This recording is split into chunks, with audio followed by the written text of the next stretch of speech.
The London Top Show is sponsored by Khata Book. Business हुआ easy. भगवान इनकी मन्नतें सुनते रहे क्योंकि छेड़ा जी की मिनी मार्ट चलती रही। लॉकडाउन में जिंदगी चली क्योंकि लोकल दुकानें चली। खाता बुक की ओर से इन सभी लोकल दुकानदारों को दिल से सलाम।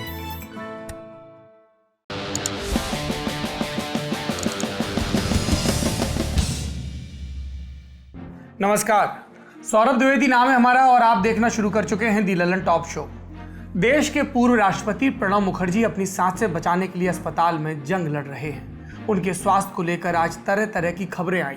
हमने तय किया अटकलें लगाने के बजाय इस वक्त प्रणब मुखर्जी के लंबे राजनीतिक सफर के बारे में आपसे बात करें।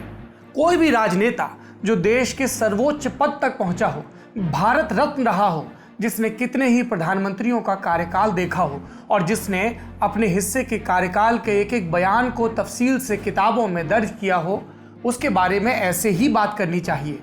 अटकलबाजियों के तौर पर तो कतई नहीं, क्योंकि जो भी सत्य होगा वो तथ्य के रूप में आपके सामने आएगा ही। किससे सुनाएंगे? एक किस्सा वो होगा जब इंदिरा के इस ब्लू आइड बॉय को बेटे राजीव गांधी ने पार्टी से निकलवा दिया। इसके अलावा शो में आज बात करेंगे मोदी सरकार के टैक्स रिफॉर्म्स की, लेकिन सबसे पहले दिन का वीडियो।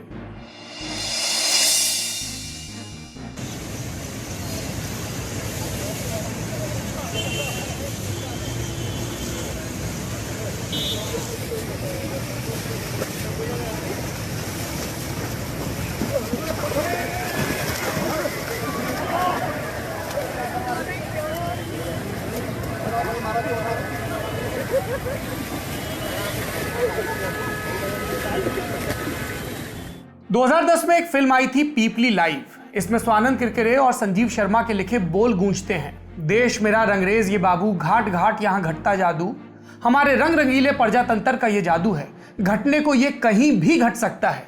फिलहाल घटा है देश की राजधानी दिल्ली में। यहाँ बीती रात खूब पानी बरसा। राजधानी में पानी गिरता है तो मिंटो रोड वाली डूबी हुई डीटीसी बस दिखने लगती है। वो दिल्ली में जलभराव की समस्या की आदिकालीन सांकेतिक तस्वीर हो जैसे। इस समस्या की एक और तस्वीर बनी तुगलकाबाद अंडरपास से। यहाँ पानी इतना भर गया कि लोगों ने बैलगाड़ी की सेवा लेना मुनासिब समझा। दिल्ली की तालाब बनी सड़क पर इंडिया और भारत एक हो गए। देखकर लग रहा है कि छोटी सी बैलगाड़ी में कम से कम 10 लोग तो सवार थे ही। रेणु के हीरामन की तरह बैलगाड़ी वाला निर्विकार भाव से धीरे धीरे बैल को हाँकता जा रहा था और तभी गाड़ी का संतुलन बिगड़ गया। कई लोग नीचे पानी में गिर गए। बैलगाड़ी वाला भी गिर गया, लेकिन तुरंत उसने खुद को संभाला और उसी निर्विकार भाव से बैलगाड़ी को आके हाँक दिया। दिल्ली में जलभराव की ऐसी कई तस्वीरें आई। तुगलकाबाद इलाके में ही अंडरपास में एक बस फंस गई, जिसे खींचने के लिए जेसीबी बुलानी पड़ी। जखीरा अंडरपास में एक कार वाला डूबने से बचा। जगह जगह ट्रैफिक जैम लगा। ट्रैफिक जैम की तरह जलभराव की समस्या भी हमारे तेजी से विकसित हो रहे शहरों की आधुनिक समस्या है, जो हमें बड़ी नहीं लगती। लोग इसके साथ जीते हैं, आगे बढ़ते हैं और हम भूल जाते हैं कि हजारों बरस पहले जब हमारे पुरखों ने हड़प्पा की सभ्यता बसाई थी, तब उनको भी इल्म था कि शहर में नालियां कैसी होनी चाहिए, कितनी ढकी और किस कोण पर। हम अतीत की बात करते हैं, अतीत का ये जरूरी सबक भूल जाते हैं। यह था दिन का वीडियो। अब बढ़ते हैं सुर्खियों की तरफ। सबसे पहले कोरोना संक्रमण के आंकड़े। पिछले 24 घंटे में देश भर में कोरोना संक्रमण के कुल 66,999 मामले सामने आए और 942 लोगों की मौत हुई। कुल मामले बढ़कर हो गए हैं 23,96,638। एक्टिव केस 6,53,622 और ठीक हुए मरीजों की संख्या है 16,95,982। अब तक कुल 47,033 लोगों की मौत हो चुकी है। एक और अपडेट है कोरोना से जुड़ा। आईसीएमआर की तरफ से बताया गया कि 12 अगस्त को देश भर में 8,30,391 सैंपल टेस्ट किए गए, यानी फाइनली टेस्ट की संख्या बढ़ रही है। दूसरा अपडेट राम जी से जुड़ा हुआ। राम जन्मभूमि ट्रस्ट के अध्यक्ष महंत नृत्य गोपाल दास कोरोना पॉजिटिव पाए गए हैं। सांस लेने में तकलीफ के बाद उनका कोविड टेस्ट कराया गया। फिलहाल वो मथुरा में हैं और आगरा के सीएमओ और कई डॉक्टर उनके इलाज के लिए पहुंचे हुए हैं। यूपी के मुख्यमंत्री योगी आदित्यनाथ ने नृत्य गोपाल दास और उनके समर्थकों के अलावा मथुरा के डीएम से भी बात की। 5 अगस्त को अयोध्या में राम मंदिर भूमि पूजन कार्यक्रम में प्रधानमंत्री नरेंद्र मोदी और आरएसएस के मुखिया मोहन भागवत के साथ नृत्य गोपाल दास भी शामिल थे। कार्यक्रम से पहले कई पुजारी और पुलिसकर्मी कोरोना संक्रमित पाए गए थे। एक और अपडेट इंडियन एक्सप्रेस की एक रिपोर्ट के हवाले से। ये रिपोर्ट कहती है कि 4 राज्यों उत्तर प्रदेश, बिहार, पश्चिम बंगाल और असम से रोज सबसे ज्यादा कोरोना के मामले सामने आ रहे हैं। इन चारों राज्यों में जुलाई के महीने से मामले की वृद्धि दर 4% से ज्यादा की हो गई है, जबकि देश भर में वृद्धि दर कम हो रही है। देश भर की वृद्धि दर अब 2.8% है। अगली सुर्खी बेंगलुरु हिंसा से जुड़े अपडेट से जुड़ी है। 11 अगस्त की रात कथित भड़काऊ फेसबुक पोस्ट के चलते डीजे हल्ली और केजी हल्ली थाने के इलाके में हिंसा हुई थी। इसमें 3 लोगों की मौत हुई थी, 50 से ज्यादा घायल हुए थे।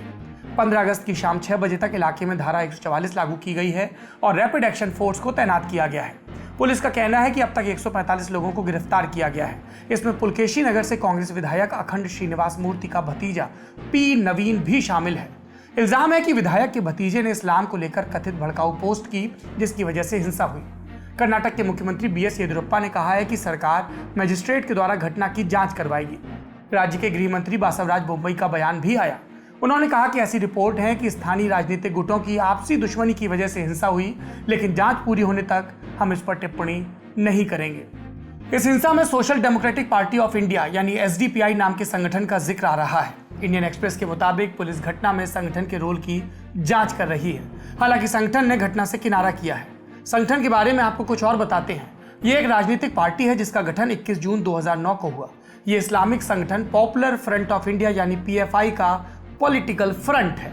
13 अप्रैल 2010 को एसडीपीआई का रजिस्ट्रेशन चुनाव आयोग में हुआ था। पार्टी के राष्ट्रीय अध्यक्ष एमके फैजी हैं। पार्टी का हेडक्वार्टर दिल्ली में और ये पार्टी कागजों पर तो सोशल डेमोक्रेसी की बात करती है। इसका दावा है कि वो सामाजिक न्याय की बात करती है और उसकी विचारधारा साम्राज्यवाद, भ्रष्टाचार और फांसीवाद के खिलाफ है। धार्मिक मामलों को बचाने की भावनाओं के लिहाज से वकालत भी करती है पार्टी।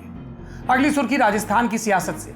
राज्य में कल यानी 14 अगस्त से विधानसभा सत्र की शुरुआत होनी है। वहां की राजनीति में 1 महीने से ज्यादा चले तूफान के बाद फिलहाल धूल जमीन पर बैठती दिख रही है। सचिन पायलट की वापसी के बीच मुख्यमंत्री अशोक गहलोत ने फॉरगेट एंड फॉरगिव की बात कहनी शुरू कर दी। उन्होंने 13 अगस्त को कहा कि जो भी गलतफहमी पिछले 1 महीने में पार्टी में हुई, उसे देश, राज्य, लोगों और लोकतंत्र के हित में भुलाकर और माफ कर आगे बढ़ना चाहिए। गहलोत ने 13 अगस्त को कई ट्वीट कर बीजेपी पर निशाना भी साधा। आरोप लगाया कि चुनी हुई सरकारों को गिराने की साजिश की जा रही है। गहलोत और पायलट का मामला एक बार तो ऊपरी तौर पर सेटल हो गया लगता है, लेकिन क्लाइमेक्स के इंतजार में बैठी बीजेपी ने अभी भी सरकार गिराने वाली उम्मीदें नहीं छोड़ी हैं।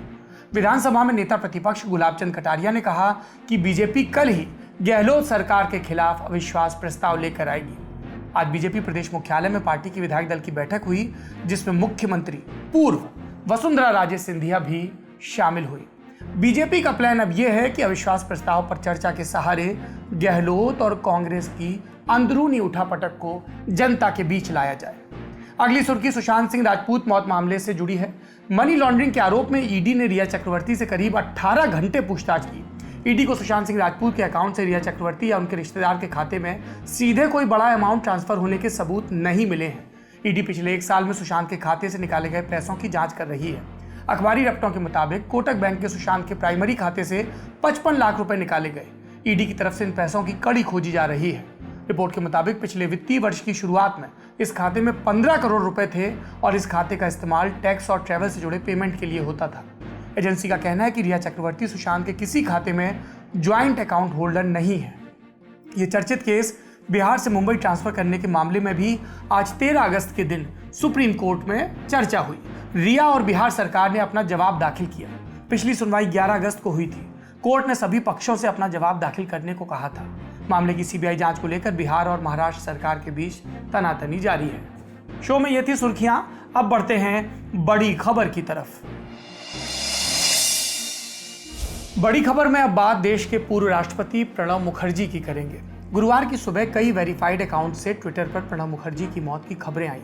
इन अपुष्ट खबरों के आधार पर कुछ लोगों ने श्रद्धांजलि भी दे दी, लेकिन फिर उनके बेटे अभिजीत मुखर्जी ने ट्वीट करके मौत की इन खबरों को आधारहीन बताया। उन्होंने लिखा कि उनके पिता अभी जिंदा हैं। प्रणब दा के स्वास्थ्य की जानकारी देते हुए उन्होंने एक और ट्वीट में लिखा कि उपचार का उनमें असर दिख रहा है।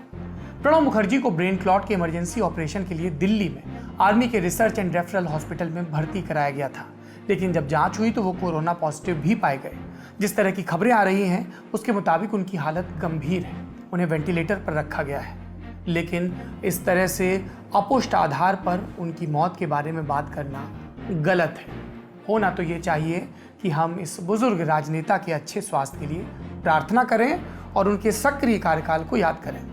आधुनिक भारतीय राजनीति का जब इतिहास लिखा जाएगा तो उसमें प्रणब मुखर्जी के नाम से भी एक अध्याय होगा। अगर सियासत सांप सीढ़ी का खेल है तो इस खेल में प्रणब कई बार 99 पर पहुंचकर 0 पर आए। वो प्रधानमंत्री बनने से चूके, वो मंत्री बनने से भी कभी कभार चूके, उन्हें पार्टी से भी निकाला गया, लेकिन प्रणब दा ने कभी अपनी जबान, कलम और उम्मीदों पर पकड़ कमजोर नहीं होने दी। 0 पर पहुंचकर वो फिर से शुरू करते हैं। कैबिनेट मंत्री से आगे राष्ट्रपति के पद तक पहुंचते हैं और फिर नरेंद्र मोदी सरकार में उन्हें भारत रत्न का सर्वोच्च नागरिक सम्मान भी मिलता है। वो नेता कांग्रेस के रहे, लेकिन अब भी अगर बंगाल में प्रधानमंत्री मोदी चुनाव प्रचार करने जाते हैं तो प्रणब दा का नाम लिए बिना भाषण पूरा नहीं करते। तो क्या है प्रणब दा की सियासत? शुरू से शुरू करते हैं। कांग्रेस के वरिष्ठ नेताओं को 2 हिस्सों में बांट सकते हैं, एक आजादी से पहले के, दूसरे आजादी के बाद कांग्रेस से जुड़े नेता। प्रणब मुखर्जी पहले तरह के नेता हैं। 11 दिसंबर 1935 को बंगाल के बीरभूम जिले में जन्म हुआ। पिता कामत किंकर मुखर्जी 1920 से ही कांग्रेस में सक्रिय थे। आजादी के बाद कामत दा किंकर मुखर्जी पश्चिम बंगाल विधान परिषद में 1952 से 64 तक सदस्य रहे। उनके बेटे प्रणब ने कलकत्ता यूनिवर्सिटी से इतिहास और राजनीति विज्ञान में मास्टर्स के साथ कानून की डिग्री भी हासिल की। प्रणब का राजनीतिक सफर राज्यसभा से शुरू हुआ, जब 1969 में उन्हें कांग्रेस पार्टी ने उच्च सदन में भेजा। यह इंदिरा के दौर वाली कांग्रेस की बात है। प्रणब शुरू से ही युक्तियों में और ड्राफ्टिंग में माहिर थे, इतने कि इंदिरा गांधी उनके लिए कहती थी कि प्रणब मुखर्जी के मुंह से सिर्फ पाइप का धुआं बाहर निकलता है, मेरा या कांग्रेस का कोई राज नहीं। 1980 में इंदिरा की सत्ता में वापसी के बाद प्रणब कांग्रेस के कद्दावर नेता और इंदिरा के सबसे करीबी बन जाते हैं। लेकिन कुछ ऐसा होता है कि इंदिरा गांधी के बेटे राजीव ने प्रणब मुखर्जी के बढ़ते पॉलिटिकल करियर पर ब्रेक लगा दिया। 84 का वो दौर सबको याद है, जब पश्चिम बंगाल में प्रणब मुखर्जी के साथ राजीव गांधी चुनाव प्रचार कर रहे थे और तभी उन्हें इंदिरा गांधी की हत्या की खबर मिलती है। कहते हैं कि प्लेन में राजीव ने प्रणब से पूछा कि ऐसी स्थिति में क्या संवैधानिक प्रक्रिया है। प्रणब ने जवाब दिया, परंपरा तो यह है कि जो सबसे वरिष्ठ मंत्री हो उन्हें ही कार्यवाहक प्रधानमंत्री पद की शपथ दिला दी जाए। राजीव वापस आते हैं, राष्ट्रपति जैल सिंह उनको शपथ दिलवाते हैं। उस शपथ का जो प्रस्ताव था उसको पीवी नरसिम्हा राव और प्रणब मुखर्जी ने ही तैयार किया था, लेकिन शपथ और उसके बाद चुनाव के दौरान राजीव गांधी और उनके दोस्तों ने समझाया कि प्रणब मुखर्जी तुम्हारी जगह प्रधानमंत्री बनना चाहते थे। ऐसे में वो हुआ जिसकी प्रणब ने खुद उम्मीद नहीं की थी। पहली बार उन्हें कैबिनेट से ड्रॉप किया गया। इस पूरे प्रकरण का सत्य क्या है? सत्य ये है कि प्रिंसिपल सेक्रेटरी इंदिरा गांधी के पीसी अलेक्जेंडर, जो उस समय एम्स के 8वें तले पर मौजूद थे, जहां पर इंदिरा का इलाज हुआ, उसके बाद पोस्टमार्टम हुआ और जहां पर राजीव पहुंचे थे, वो साफ अपनी ऑटोबायोग्राफी में लिखते हैं कि प्रणब के प्रधानमंत्री बनने की बात उनके विरोधियों ने फैलाई थी। ऐसा कुछ भी नहीं था। जब मैंने प्रणब के सामने राजीव को शपथ दिलवाने का प्रस्ताव रखा तो उन्होंने इसे हाथों हाथ स्वीकार किया। प्रणब उन्होंने अपने आप को ये दिलासा दिया इस पूरे घटनाक्रम और कैबिनेट से ड्रॉप के बाद कि पश्चिम बंगाल के एक और कद्दावर कांग्रेसी नेता एबी गनी खान चौधरी को भी ड्रॉप किया गया है। लेकिन 1 बरस के बाद चौधरी को वापस कैबिनेट में लिया गया। प्रणब कुछ समय के लिए कांग्रेस प्रदेश कमेटी के अध्यक्ष बनाए गए, पर यहाँ भी उनके धुर विरोधी प्रियरंजन दास मुंशी बैठे थे। वो जब पद पर आए तो प्रणब को लगा कि घावों पर नमक छिड़का जा रहा है। प्रणब मुखर्जी को दिल्ली में पॉलिटिकल करियर शुरू होने के बाद पहली मर्तबा कांग्रेस वर्किंग कमेटी और कांग्रेस पार्लियामेंट्री बोर्ड से भी निकाला गया। फिर उन्होंने अपनी चुप्पी तोड़ी एक इंटरव्यू में, जिसके बाद सब्र के सब बांध दोनों तरफ से टूटे। ये इंटरव्यू लिया था प्रीतिश नंदी ने इलस्ट्रेटेड वीकली के लिए। इसके बारे में खुद प्रणब मुखर्जी लिखते हैं कि इंटरव्यू में जानबूझकर ऐसे सवाल पूछे गए जिसमें मुझे इंदिरा गांधी और राजीव गांधी के शासन की तुलना करनी थी। मैंने ईमानदारी से जवाब दिया और मेरी ये ईमानदारी राजीव को पसंद नहीं आई। अप्रैल 1986 में कमलापति त्रिपाठी उनके यहाँ बैठे थे। यूपी के मुख्यमंत्री रहे कमलापति त्रिपाठी भी राजीव से नाराज चल रहे थे, कार्यवाहक अध्यक्ष होने के बावजूद। ऐसे में कमलापति त्रिपाठी की बहू चंद्रा ने आकर प्रणब मुखर्जी को बताया कि आपको कांग्रेस से निकाल दिया गया। प्रणब को समझ नहीं आया कैसे रिएक्ट करें, पर उन्होंने रिएक्ट किया। कुछ महीनों के बाद और एक नई पार्टी बनाई जिसका नाम रखा राष्ट्रीय समाजवादी कांग्रेस। शुरुआत में लगा कि कांग्रेस का ये नया धड़ा मजबूत होगा। कांग्रेस से गुंडू राव जुड़े, उत्तर प्रदेश से कमलापति त्रिपाठी के बेटे मायावती त्रिपाठी, इसके अलावा और भी कई असंतुष्ट नेता इस गुट में आए। गुट की पहली बड़ी लड़ाई थी मार्च 1987 का बंगाल का चुनाव, क्योंकि इसके अध्यक्ष प्रणब मुखर्जी वहीं के नेता थे। उनका सारा दावा इस प्रदर्शन पर टिका था। लेकिन इस चुनाव में राष्ट्रीय समाजवादी कांग्रेस को 0 सीट मिली और फिर शुरू हुआ प्रणब मुखर्जी का सबसे बुरा वक्त। अभी उनकी राज्यसभा की सांसदी पूरी होने में कुछ महीने बाकी थे, लेकिन उनके डूबते जहाज को हर कोई छोड़ चुका था। प्रणब मुखर्जी लिखते हैं कि मैं सेंट्रल हॉल में अकेले बैठा फाइलें पलटता रहता, कोई मेरे करीब भी नहीं आता, क्योंकि सबको डर था कि दुआ सलाम भी करेंगे तो राजीव खफा हो जाएंगे। फिर उन्हें समझ आया कि कोई और जुगत बिठानी होगी, और तब उन्होंने याद किया अपने पुराने मित्र और ओडिशा के नेता संतोष मोहन देव को। संतोष मोहन देव और शीला दीक्षित ने कई महीनों के कठिन परिश्रम के बाद राजीव गांधी को यह समझाने में सफलता हासिल की कि प्रणब मुखर्जी को विरोधी खेमे में रखने का कोई फायदा नहीं। ये वो दौर था जब राजीव प्रचंड जनादेश के बावजूद कमजोर पड़ रहे थे पार्टी में, सरकार में, क्योंकि उनके विरोधी बढ़ते जा रहे थे, और ये वो विरोधी थे जो कभी उनके साथ थे, फिर चाहे वो वीपी सिंह हो, चाहे अरुण नेहरू या दूसरे नेता।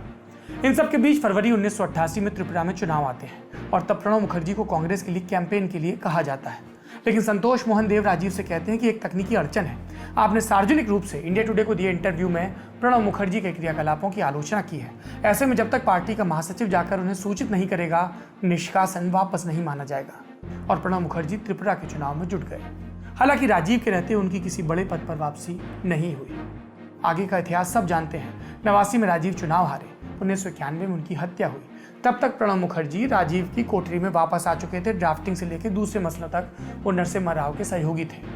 राजीव की हत्या के बाद नरसिम्हा राव का दौर आता है, वही राव जो कभी प्रणब मुखर्जी के जोड़ीदार हुआ करते थे इंदिरा की कैबिनेट में। प्रणब को लगा कि अब नरसिम्हा राव प्रधानमंत्री बनेंगे और वो किसी वरिष्ठ कैबिनेट के प्रभारी बनाए जाएंगे, मंत्री बनाए जाएंगे। एक बार फिर से उनका इंतजार शुरू हुआ, मंत्री पद के लिए फोन का। ये वैसा ही इंतजार था जैसा 31 दिसंबर 1984 को कर रहे थे प्रणब मुखर्जी, जब सुबह की बैठक में वो राजीव के बगलगीर थे, लेकिन 3 बजे के शपथ ग्रहण में उनका नाम सूची से नदारद था। 1991 में भी ऐसा हुआ। प्रणब मुखर्जी दुखी हो गए, लेकिन कुछ दिनों बाद नरसिम्हा राव को उन्हें फोन आया। राव ने कहा कि कब तक नाराज रहेंगे, नाराजगी छोड़िए, कैबिनेट नहीं तो क्या हुआ, आपको योजना आयोग का उपाध्यक्ष बनना है। शुरुआती नानुकुर के बाद प्रणब इसके लिए तैयार हो गए। इस पूरे कार्यकाल में प्रणब ने यह ध्यान रखा कि वो राव के विश्वास पात्र तो बने रहें, लेकिन इतने करीब ना दिखे कि गांधी परिवार उन्हें फिर से शक की नज़र से देखने लगे। ये वो दौर था जब साउथ ब्लॉक में प्रणब से राव ने कहा था, मैं तुम्हें कभी बता नहीं पाऊंगा, फिलहाल तो नहीं ही बता पाऊंगा कि तुम्हें कैबिनेट मंत्री के तौर पर क्यों नहीं ले पाया, शायद भविष्य में कभी बताऊं। पर भविष्य में ये सत्य सामने नहीं आया। बहरहाल राव का दौर पूरा होता है, शक नहीं पनपता है, इसलिए सोनिया गांधी के दौर में भी प्रणब मुखर्जी की पॉलिटिकल रेलेवेंस बनी रहती है। लेकिन 2004 में जब सोनिया गांधी सबको लगता है कि सरकार का नेतृत्व करेंगी, तभी सोनिया मनमोहन सिंह की सरकार बनाती हैं और प्रणब को रक्षा मंत्री का पद मिलता है। 2006 से 9 तक वो देश के विदेश मंत्री भी रहते हैं। 2009 में जब यूपीए राज लौटा तो उन्हें वित्त मंत्री का प्रभार मिला। 2012 तक वो इस पद पर रहे, और तब तक ही क्यों, क्योंकि फिर आ गया देश के 13वें राष्ट्रपति का चुनाव। 2007 में जब वामपंथी पार्टियां चाहती थी कि प्रणब मुखर्जी राष्ट्रपति के उम्मीदवार बने, तब सोनिया ने उन्हें रोक लिया। उन्हें लगा कि एक अनुभवी सिपहसालार की जरूरत है। लेकिन 2012 में सोनिया को समझ में आ गया कि 2014 का जनादेश कांग्रेस के खिलाफ जा सकता है, खंडित हो सकता है, कुछ भी हो सकता है। ऐसे में राष्ट्रपति भवन में एक ऐसा व्यक्ति होना चाहिए जिसके संवैधानिक फैसलों की महत्ता भी हो और विश्वसनीयता भी। ऐसे में पलड़ा प्रणब मुखर्जी के पक्ष में झुकना स्वाभाविक था। हालांकि उस दौर में राष्ट्रपति के पद के लिए मनमोहन सिंह का नाम भी चल रहा था। पर सब कुछ सरलता से हो जाए तो हिंदुस्तान की सियासत क्या चीज़।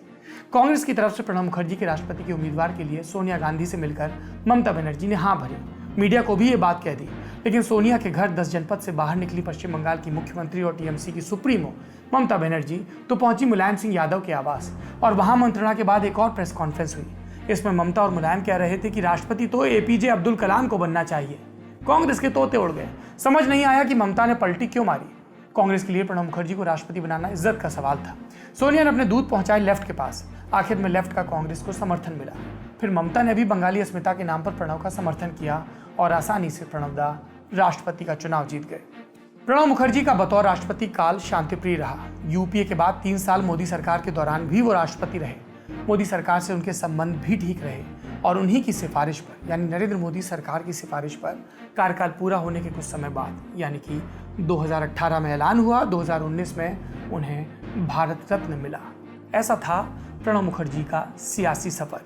जिंदगी का सफर प्रणब दा का भी चल रहा है, और सियासत भी तब तक चलती है जब तक जिंदगी। तो अस्पताल में जब वो जिंदगी और मौत की जंग लड़ रहे हैं, हम उनके जल्दी ठीक होने की कामना करते हैं, इस उम्मीद के साथ कि उनकी सियासत में और भी नए अध्याय जुड़ेंगे। प्रधानमंत्री नरेंद्र मोदी ने आज इनकम टैक्स को लेकर एक नई कवायद शुरू की, जिसके बारे में सरकार कह रही है कि इसका फायदा ईमानदारी से टैक्स देने वालों को होगा। प्रधानमंत्री ने वीडियो कॉन्फ्रेंसिंग के जरिए transparent taxation honouring the honest platform की शुरुआत की। इस वर्चुअल कार्यक्रम में वित्त मंत्री निर्मला सीतारमण के अलावा रतन टाटा, आनंद महिंद्रा, उदय कोटक समेत कई उद्योगपति शामिल हुए। जीएसटी को एक दौर में क्रांतिकारी टैक्स रिफॉर्म बताया गया था, लेकिन उसकी दिक्कतें और आलोचनाएं भी कम नहीं है। अब दावा किया जा रहा है कि इस नए प्लेटफॉर्म से टैक्स की जटिलताएं सुलझेंगी और सिस्टम में पारदर्शिता आएगी।